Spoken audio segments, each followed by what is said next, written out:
এরপরে আসছি যে আমার হাজবেন্ড দেশের বাইরে যাচ্ছে। কোন দেশে যাচ্ছে? কোন দেশে যাচ্ছে সেটা এখন বলবো না। আচ্ছা, এটা অবশ্যই সাজানো মামলা, কারণ এইটা তো সে কখনোই করে নাই। সেটা হয়তো আমরা দেশবাসী সবাই আরও আগে জানিয়ে ফেলছি। এটা মিথ্যা মামলা, আমাদেরকে ফাঁসানো হয়েছে। সেটা হচ্ছে টাকার জন্য করা হয়েছে। এটা হানি টেপের চক্র, যারা এইভাবে মামলাগুলা করে ওদেরকে বলতে গেলে যে ওরা নাকি ভুক্তভোগী, যে ওরা 100 মামলা করতে পারে, ওরা তো ভুক্তভোগী। তো ওদেরকে ট্রেড লাইসেন্স দিয়ে দেওয়া হোক, ওরা ট্রেড লাইসেন্স দিয়ে দেন সরকারভাবে, যারা মামলা বাণিজ্য করুক, এক একজনের মামলা দিয়ে দিয়ে ওদের টাকা হাতিয়ে নেক। এদেরকে ট্রেড লাইসেন্স দিয়ে দেওয়া হোক। যে এরা একটা ব্যক্তি চাইলে একটা লোকের নামে 30টা 40টা মামলা করে দিচ্ছে, এদেরকে মামলা বাণিজ্যের জন্য ট্রেড লাইসেন্স দেখ। যে যারা এই কথাগুলা বলে যে এরা ভুক্তভোগী, এরা চাইলে মামলা করতে পারবে। আজকে ইমরান তালুকদার চলে যাচ্ছে বাংলাদেশের বাহিরে। তো আমি আজকের ভিডিওটা স্পেশালি ধারণ করছি এয়ারপোর্ট থেকে। তো এখানে একটি প্রশ্ন আমার আছে ইমরান তালুকদারের কাছে। ইমরান তালুকদার যখন প্রিজন ভ্যানে করে কারাগারে তাকে প্রেরণ করা হয়েছিল, তিনি কিন্তু প্রিজন ভ্যানে ওঠার আগে একটি কথা বলেছিল, আমার স্ত্রী একমাত্র সুমাইয়া, সুমাইয়া ছাড়া আমার কোনো স্ত্রী নাই। এই কথাটা আমি সুমাইয়ার কাছ থেকে শুনবো, তারপরে ইমরান তালুকদারের কাছ থেকে জানবো। আচ্ছা ভাবি, ইমরান তালুকদার যখন জেলে ছিল তো তখন প্রিজন ভ্যানে ওঠার আগে তিনি এই কথাটা বলেছিল, এই কথাটা আপনি শুনেছেন? হ্যাঁ, আমি শুনছি, এমনকি ভিডিওটাও দেখছি।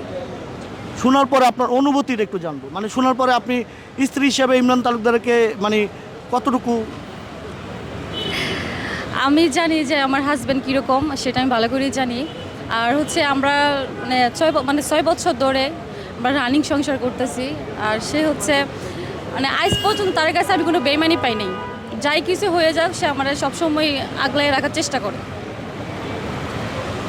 ইমরান প্রায় দীর্ঘ 2 মাস 20 দিনের মতো কারাগারে ছিল।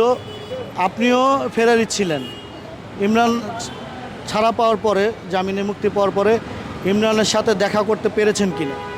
হ্যাঁ, ওর সাথে আমার দেখা হয়েছে 25 তারিখে।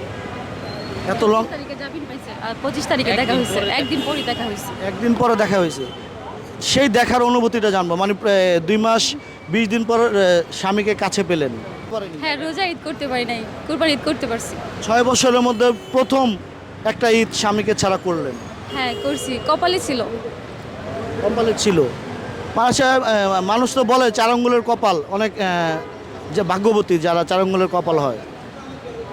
কপালে অনেক কিছু আছে, হয়তো আমার এটা দুর্ভাগ্য ছিল যে আমি জানি না সামনে আমার কপালে আর কি আছে। কিন্তু আল্লাহর কাছে বলি যে সামনে যাই আছে যাতে ভালো কিছু থাকে, ওইরকম আর কখনো যেন না হয় আমার সাথে। এরকম যদি হয়তো যখন ও জেল থেকে বের হয়েছে 25 তারিখে হয়তো পালানোর চেষ্টা করতো। এবং বাংলাদেশ আইনের প্রতি আমাদের সর্বোচ্চ সম্মান রয়েছে, এবং এই সর্বোচ্চ সম্মান দেখানোর পরেই হচ্ছে আমরা এই মামলা নড়ে যাব।